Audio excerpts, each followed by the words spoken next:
네, 이어서 2부는 도커에 대해서 한번 학습해 보도록 하겠습니다. 도커는 예전부터 인기가 없다 하지만 여기서 이제 보여주는 장표는 이제 90% 정도가 개발자가 도커를 사용할 의향이 있다. 이렇게 됐고요. 여기 보면은 80%가 이제 도커를 사용할 계획에 있다. 예요. 의향이 있는 정도와 실제 계획이 있는 정도인데, 이 도커가 급부상하게 된 계기는 시티즌 프로그래머라고 하죠. 일반적으로 프로그램을 즐겨 하시는 분들이 많은데 반해 그 개발을 할 수 있는 환경, 또 개발을 하기 위해서 많은 이제 환경들을 구성해야 되죠. 이런 것들이 어렵기 때문에 이 도커라는 대안이 이제 생기게 됩니다. 보면은 도커에는 우리가 생각하는 이미지, 그리고 미리 가상으로 설정된 환경들이 세팅이 미리 돼 있어요. 근데 이 도커는 보면은요, 우리 개발자들이 요새 트렌드가 되는 게 데브옵스라는 환경입니다. 전통적으로 예전에는 개발하게 되면 이 데브 환경, 이 디벨로퍼 환경과 오퍼레이션을 하는 OP, 이 환경이 분리되어 있었어요. 그래서 개발을 해서 개발하기 전에 설계하고 개발해서 이 개발한 산출물을 운영으로 이관하면, 안전하게 이관을 하죠. 이관하면 이관해서 안정적으로 운영하고 유지보수하고 고도화를 위한 재설계를 하고 이런 것들을 했었어요. 하지만 이것들이 최근에는 비효율적이다라고 평가받습니다. 개발한 사람이 또는 설계한 사람이 거기에 대한 요구사항이라든지 설계를 가장 잘 알고 운영하는 사람보다도, 그렇기 때문에 설계에 참여한 사람이 개발도 하고 운영도 하고 유지보수도 하고 고도화를 위한 재설계도 하고 이걸 같이 하자라는 개념이에요. 이건 모두 다 애자일이라고 하는 개념에서 나옵니다. 개발을 빨리 하고 효율적으로 좀 해보자 했던 거였죠. 기본적으로 우리가 알고 있는 소프트웨어 공학적으로 접근해서는 비효율적이다. 같은 맥락입니다. 데브옵스의 유행, 그리고 어떤 시티즌 프로그래머들의 어떤 많아지는 급부상, 그리고 이 프로그램에 대한 관심, 이게 모두 다 합쳐지면서 도커가 급부상하게 돼요. 보면 도커는 이 그림에서 보시다시피요, 이 많은 화물들이 있고 굉장히 어지러운 속에서 화물을 적재하고 우리가 언제든지 화물을 찾아갈 수 있도록 분류하고 이제 집합해 놓는 하나의 컨테이너라고 보시면 돼요. 보면은 컨테이너 기반의, 말 그대로 컨테이너죠. 컨테이너 기반의 오픈소스 가상화 플랫폼이에요. 그렇기 때문에 누구나가 이용할 수 있고요. 그리고 컨테이너처럼 미리 정의가 되어 있기 때문에 우리가 누구든지 동일하게 일관적으로 이용할 수가 있어요. 컨테이너라고 하면 화물 수송용 박스를 생각할 수 있는데요. 여기에 보면 각각의 컨테이너 안에는 어떤 컨텐츠가 들어있죠. 옷도 들어있고요. 신발도 들어있고 전자제품도 들어있습니다. 다양한 걸 넣을 수 있어요. 넣을 수 있게 규격화되어 있죠. 하지만 이것들을 관리하기 위한 어떤 포맷은 다 규격화돼서 컨테이너 박스가 동일하게 생겼죠. 그래서 다양한 운송 수단으로 쉽게 옮길 수가 있다라는 거고요. 중요한 건 오픈소스와 규격화라는 이제 키워드입니다. 이제 도커의 정의를 좀 저희가 내려보면 보통 이제 서버에서 이야기하는 컨테이너도 이와 비슷한 양상이에요. 뭔가를 넣고 컨테이너처럼 규격화해 놔서 사용하는 개념인데요. 다양한 프로그램을 실을 수도 있고요. 또는 실행 환경을 컨테이너로 해서 추상화라고 제가 적어놨지만 가상화 시킬 수도 있어요. 여기서 우리가 생각하는 실행 환경을 가상화하는 건 어떤 운영체제 가상화의 느낌이죠. 그래서 동일한 어떤 인터페이스를 제공해서 프로그램의 어떤 배포나 관리를 효율적으로 해주는 거죠. 굉장히 단순화 시켜줍니다. 단순화의 동일한 말은 속도예요, 속도. 단순화한다는 얘기는 속도가 빨라지고 그만큼 성능이 보장됩니다. 왜냐? 성능을 떨어뜨리는 이슈 중에 하나가 속도거든요. 그러다 보니까 우리는 많은 서버를 관리하다 보면 속도 이슈가 있어요. 어떤 거는 막 하루에서 또는 막 3일씩 뭔가 배치 작업을 걸어놔야 작업이 되는 경우들도 있어요. 뭔가 이제 백엔드의 프로그램들이 대부분 그렇죠. 물리적인 서버에서 우리가 어떤 직접적인 연결을 해서 해야 되는 작업들, 백엔드 작업들, 그리고 DB 서버들. 데이터베이스는 워낙에 방대하기 때문에 서버 작업은 워낙에 시간이 오래 걸린 작업 중에 하나예요. 그리고 중요한 거 우리 배웠죠. 데이터베이스에서 참조 무결성 같은 것들이 깨지면 작업을 원천적으로 다시 해야 돼요. 그리고 메시지 큐, 이제 큐 사이징에 이제 메시지가 계속 쌓이는데 이러한 프로그램들도 모두 다 컨테이너 기반으로 추상화가 가능합니다. 가상화할 수 있다는 얘기죠. 그래서 조립 PC나 AWS와 같은 아마존의 클라우드, 애저, 그리고 GCP와 같은 구글 클라우드들도 모두 다 어디서든 실행할 수 있습니다. 컨테이너 안에. 하나의 실행 환경들인 거죠. 이 컨테이너를 가장 잘 사용하고 있는 기업 또한 구글입니다. 구글에 앞서 이제 쿠버네티스에 많은 컨트리뷰션을 했다라고 말씀드렸죠. 2014년도의 발표에 따르면 좀 시간이 되긴 했는데요. 구글은 모든 서비스들이 컨테이너로 동작하고 있고 매주 20억 개의 컨테이너를 구동을 한다고 합니다. 20억 개 컨테이너가 우리 비즈니스를 계속할 수 있게 하기 위해서 동작을 하고 있는 거죠. 이 컨테이너는요, 격리된 공간이 있다라고 가정했을 때 이 안에서 프로세스, 우리가 흔히 알고 있는 PC의 프로세스예요. 자업가리자를 열었을 때 CPU가 돌아가고요, 메모리가 점유되고 있고요, 그리고 여기에 따라서 서비스가 동작하고요, 뭔가 이제 런타임 프로세스가 계속 구동되고 있어요. 이런 것들이 격리된 공간에서 구동되는 거예요. 이 컨테이너 안에서.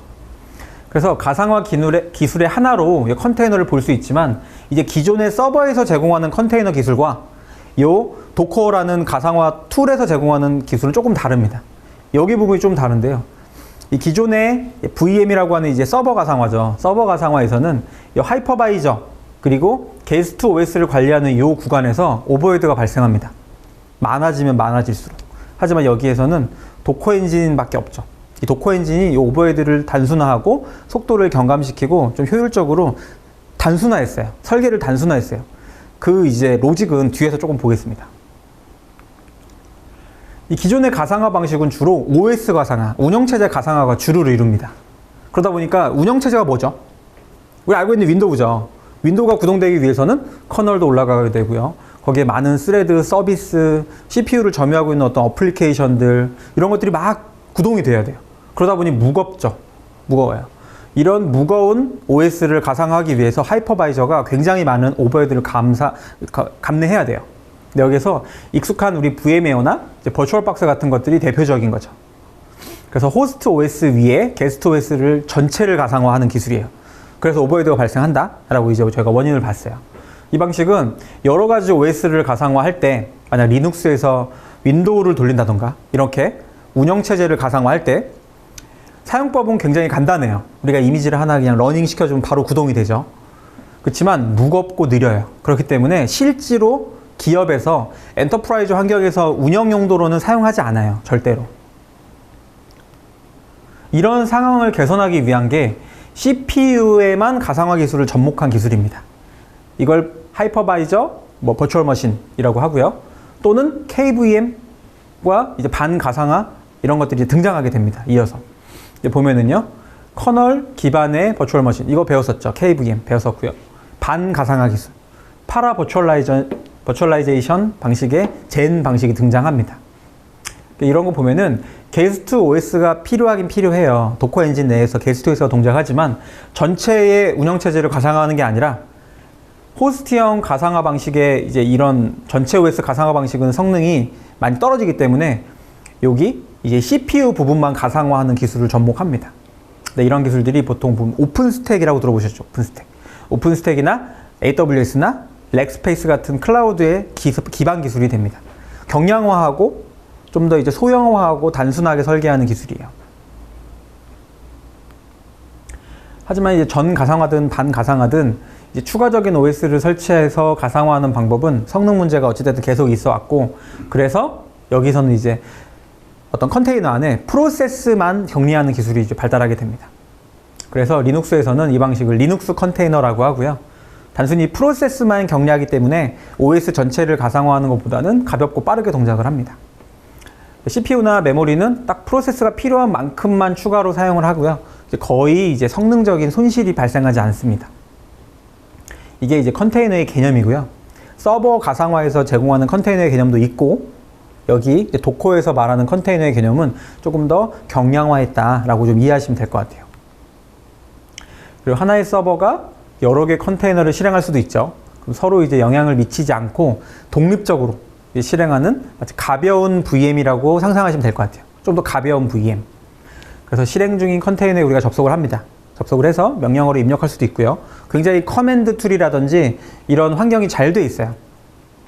그래서 복잡한 프로그래밍을 하지 않아도 단순한 커맨드 명령 몇 개로도 이런 컨테이너에 접속해서 저희가 이제 운영을 할 수가 있고요.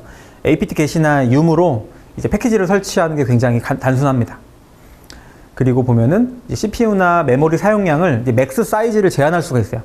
그래서 이 VM은 맥스 사이즈를 만약 10으로 저장해 놓으면 이 맥스를 넘어가지 않아요. 그리고 또 어떤 거는 50으로 좀 가용량을 늘려놔요. 맥스 사이즈를 넘어가지 않도록 이렇게 VM마다 좀 CPU, 프로세스를 격리했다라고 했잖아요. 그 프로세스마다 컨디션을 제한할 수 있어요. 그래서 특정 포트와 연결하거나 특정 디렉토리를 내부인 것처럼 사용하거나 공유하는 거죠. 이런 것들도 가능하고요. 새로운 컨테이너를 만드는데 보통 1초에서 2초 누르면 바로 만들어져요. 굉장히 경량화됐다라는 거죠. 그래서 가상머신보다 조금 더 손쉽게 사용할 수 있기 때문에 아까 보시면 20억 개를 돌리는 것처럼 굉장히 많은 컨테이너를 구동시킬 수도 있습니다. 이 도커에서 가장 중요한 개념 중에 하나가 이 컨테이너라는 개념이에요. 경량화된 VM과 이미지라는 개념이에요. 우리가 흔히 알고 있는 PC의 고스트 이미지를 생각하시면 돼요. 근데 이미지는 이 컨테이너를 실행하는 데 필요해요. 컨테이너도 하나의 프로세서가 경량화된 OS죠. 얘를 실행하는 데 필요한 파일과 설정값들이 들어있어요. 이걸 다 포함하고 상태값을 가지지 않고 변하지 않아요. 계속적으로. 이미지를 스냅샷처럼 찍어 놓는다고 생각하시면 되죠. 찍어 놓는 거. 변하지 않는 거죠. 그래서 컨테이너는 이 이미지를 실행한 그 상태, 그 이제 러닝으로 돌아가고 있는 상태인 거고요. 이 이미지는 설정값을 갖고 있는 거라고 그랬죠. 그래서 추가되거나 변하는 것은 모두 다 컨테이너에 저장됩니다. 이미지는 변하지 않아요. 이 같은 이미지에서 여러 개의 컨테이너를 생성할 수도 있고 상태가 바뀌거나 삭제가 되더라도 이 이미지는 변하지 않습니다. 이미지는 계속 남아있어요. 볼까요? 우분투 이미지를 우리가 만들었어요. 그럼 우분투를 실행하기 위한 모든 파일을 가지고 있죠. 만약 MySQL 이미지를 만들었다면 이렇게 데비안 기반으로 해서 MySQL 실행하는 데 필요한 설정 정보들, 포트 정보들 이런 정보들을 가지고 있어요. 더 복잡한 예를 들면 이제 긴랩이 있어요. 긴랩.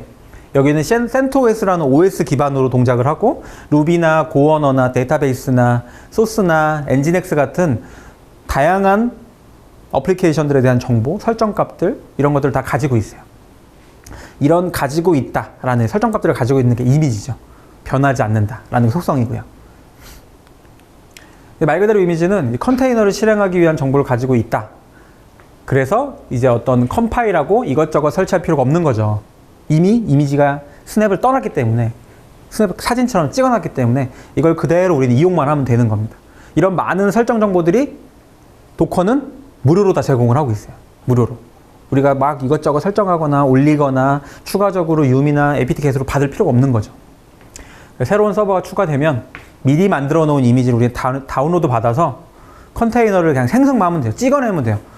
이미지는 붕어빵 기계라고 생각하고 붕어빵 기계에 컨테이너를 계속 찍어내는 거죠. 한 서버에 여러 컨테이너를 실행할 수도 있고 수천 개까지 만들어도 아무 이상이 없습니다. 요 도커 이미지는 도커에 필요한 설정값들을 저장해 놓은 요 이미지는 도커 허브에 등록을 다 해요. 모두 다 이제 자발적인 컨트리뷰션 하는 거죠. 그래서 레지스트리 저장소를 직접 만들어서 나만의 도커 어떤 이런 스토리지를 관리할 수도 있어요. 그래서 현재 공개된 건 50만 개가 넘고 계속 도커 허브 이미지 다운로드 수는 80억 회에 이를 정도로 굉장히 빈번하게 이 커뮤니티가 운영되고 있습니다. 이 도커 이미지에서도 중요한 개념 중에 하나가 이 레이어라는 개념이에요. 레이어. 이 그림을 한번 볼게요. 우분투의 이미지, 엔진엑스 이미지, 웹 어플리케이션 서버 이미지가 있다 그러면 각각의 어떤 게 있어요? 이 레이어 개념이 있어서 우분투에서 엔진엑스만 올리면 이 엔진엑스의 또 하나의 이미지가 되고요. 여기에서 웹 어플리케이션 서버를 위한 소스, 웹 서버 소스만 올리면 얘는 또 웹 서버 이미지가 돼요. 이미지에서 또 다른 이미지를 생성할 때 굉장히 간편하죠. 레이어만 추가하면 되죠. 또 레이어를 추가한 1, 2, 3개 이미지를 조합해가지고 저희는 또 하나의 또 컨테이너를 손쉽게 만들 수 있어요. 이런 것들이 이미지의 장점이죠. 변하지 않아요. 레이어는. 변하지 않고 추가만 하면 됩니다. 그래서 이제 컨테이너를 실행할 때 이제 모든 정보를 갖고 있기 때문에 굉장히 용량이 커요. 이미지는. 그래서 처음 이미지를 받을 때는 좀 부담이 안 되는데 계속 이제 하나하나 받는다면 비효율적이에요. 똑같은 걸 또 받고 아까 ABC가 중복되잖아요. 중복되는 거 또 받을 필요 없죠. 그렇기 때문에 우리는 그 위에 올라가는 레이어만 받으면 돼요. 그렇기 때문에 이 레이어라는 개념을 이용해서 마치 하나의 파일 시스템의 증분 백업과 같은 개념이에요. 레이어를 이용한다. 도커 이미지는. 그리고 생성할 때도 컨테이너를 만들 때도 이 레이어 방식을 이용해서 기존 이미지 위에 리드라이트 레이어를 추가하는 방식으로 소폭 업데이트만 합니다. 소폭 업데이트만. 그대로 사용하면서 저장이 되고 최소한의 용량만 추가, 생성, 사용합니다. 그래서 이미지 용량이 굉장히 크다라고 했을 때 여러 서버에 배포한다라고 우리가 만약 볼 수 있잖아요. 이미지가 많아요. 근데 그걸 많은 서버에다 갑자기 배포해야 돼요. 이럴 때 이런 레이어의 개념들이 굉장히 효율적이다라고 평가를 받는 거죠.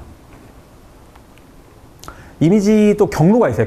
경로를 관리할 때 이 앞단에는 디폴트의 경로예요. URL처럼 생겼죠. URL 방식으로 표현하는데 이 뒤에 태그 방식으로 이 이미지에 대한 이름 관리를 할 수 있는 거죠. 이름 관리. 뒤에 보면 이건 같은 커밋 아이디예요. 14.04 버전. 이게 마이너한 버전인데 여기는 보면 트러스티라고 이름을 붙일 수도 있어요. 똑같은 코드예요. 코드. 아니면 여기 밑에다가는 뭔가 배포하기 위해서 123, 124 이렇게 마이너한 버전을 이름을 붙일 수도 있고요. 요 이미지에서 몇 개가 추가됐어요. 그런데 이거를 그냥 이름만 가지고 이미지를 다 구분하는 겁니다. 그래서 이미지 경로를 이렇게 간단하게 관리해서 우리도 호출할 때 이미지 경로를 마치 URL에서 인터넷 하듯이 이미지 경로를 찍어서 손쉽게 다운로드가 가능합니다. 그래서 굉장히 편리하고 만약에 124에서 문제가 발생했어요. 그럼 우리는 123으로 롤백 하기가 더 쉽죠. 다시 124 이미지 날리고 123 이미지 받아서 롤백을 하는 거예요. 이런 식으로 버저닝도 되는 겁니다. 이 도커는 이미지를 손쉽게 어떻게 하면 만들 수 있을까라는 걸 고민하고 도커 파일이라는 파일에 자체의 DSL이라는 언어를 이용해서 생성을 간편화시켰습니다. 예전에는 우리가 이제 뭔가를 이미지나 만들거나 설정 값들을 기억하기 위해서 어떻게 했죠? 서버 구성하고 뭐 올리고 뭐 올리면서 어디다 적어놨어요. 어떤 설정값 올렸고 내가 IP 포트 어떻게 설정했고 네트워킹 어떻게 했고 라우팅 설정 어떻게 돼 있고 이런 것들에 대한 어떤 사이즈는 어떻게 설정했고 파일 시스템은 어디 구성했고 이런 거 적어놨는데 이거를 도커 파일이라는 파일 내에 우리의 기존 알고 있던 어떤 다른 언어 말고 DSL이라는 자기네 언어를 갖고 저장할 수 있게 만들어 놨어요. 그러니까 우리가 이미지를 가지고 오면 도커 파일에 있는 내용도 같이 가지고 옵니다. 설정 값들에 대한 설명이죠. 굉장히 간단하지만 유용합니다. 이건 따로 적어 놓는 경우들이 많이 있는데 같이 이제 옮겨 다니고 다운로드가 가능한 거죠. 하나의 패키징이 됐다라고 보고요. 메모장에 적지 않고 바로 서버에서 관리할 수 있어요. 그래서 버전 관리도 원한다면 같이 수정하거나 할 수가 있습니다. 이게 도커 파일이라는 굉장히 중요한 기능이고요. 오늘은 이제 시간이 짧기 때문에 스냅샷 위주로 키워드 위주로 보시면 될 것 같아요. 그리고 도커 허브입니다. 말 그대로 많은 공개 이미지를 관리하고 배포해주는 어떤 스토리지라고 보시면 될 것 같아요. 그래서 이미지가 전 세계에서 다운로드 되고 트래픽 비용만 어마어마한데 이게 다 무료라는 점. 이게 굉장히 파워풀한 거죠. 여기서 이제 도커 스웜이라고 해서 아까 제가 쿠버네티스를 잠깐 언급했는데 오케스트레이션이라는 정의를 배웠었죠. 다양한 것들을 관리하고 하는 것들인데요. 도커 스웜은 도커에서 제공하는 오케스트레이션의 기능이라고 보시면 돼요.